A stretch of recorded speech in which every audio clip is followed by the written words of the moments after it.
in the studio is broadcaster and former government advisor Richard Gewolb, and it's lovely to see you again. Thanks very much. I was just thinking, since you were last in the studio talking about this, you said a lot of American voters are going to be thinking about their lives, their domestic issues, in other words.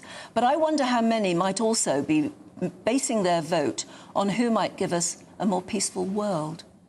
Well, Bill Clinton said many years ago, it's the economy, stupid, that's all that matters to voters is what's going to happen to the money that they earn, what's going to be left in their pocket.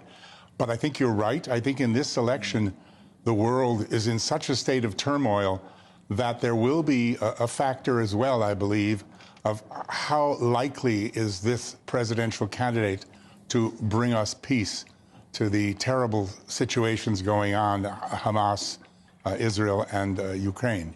Yeah, and Donald Trump, of course, likes to make a lot of the fact that he keeps dictators like Kim Jong-un in check. Ukraine would never have happened. If he'd been in power, he'd have the Israeli situation sorted out in 5 minutes. He talks a good fight, if nothing else. How do you think, on the other side of the coin, Joe Biden has performed? There's a lot of speculation around his capability, his faculties, his suitability for the role. But do you think he's acquitted himself well since October the 7th? Well, I think that Trump has delivered on almost everything he said. He's not a politician. He has delivered on really everything except the Mexican wall. He's put more money in Americans' pockets than any president in hundreds of years. So, you know, I kind of believe that he would have us further along towards peace than perhaps Joe or somebody else would. At the same time, Joe Biden really stood up to the plate on October the 7th, and he isn't the doddering old fool or whatever that he was being portrayed as. So I think that, as I said earlier, looking at the polls and looking at the bookies, who are, you know, usually never wrong, we're going to see these two gentlemen facing each other. It's going to be those two. You say he's not the doddering old fool, but he does look doddery from time to time. He does look doddery, but if you look at his actions from the 7th of October, you couldn't have asked for more. I mean, we're just seeing pictures of him when he was on Air Force One coming back from Israel. And he was speaking to reporters in the cabin of the plane, and he could barely string two words together, and it was embarrassing. Later on, though, he addressed the nation from the White House, and he did a very good speech, I thought. Yeah, absolutely. So what's going on with him? I mean, well, I think he's got intermittent problems, but are they of an extent that he can't serve as president? I don't know. I think that's really a medico-political issue.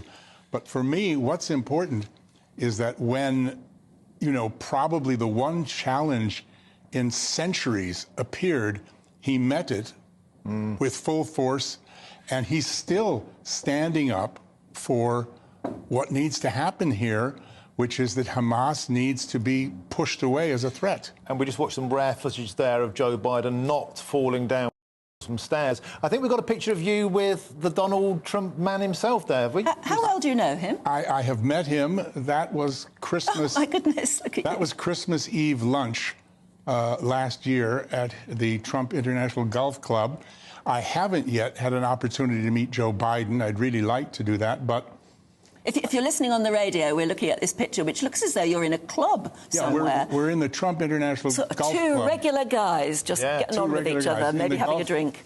In the golf club in West Palm Beach. What I can say is that, as you can see, he's a big, tall, strapping guy like me. You're a big lad, and he's as big as you. Yeah, he's as big as me. He's fitter and thinner than me. That's not hard. But he looks about 15 years younger than he does on TV. There's none of that bloat. He plays golf every day. He looks very fit. Has a great sense of humor, very sarcastic.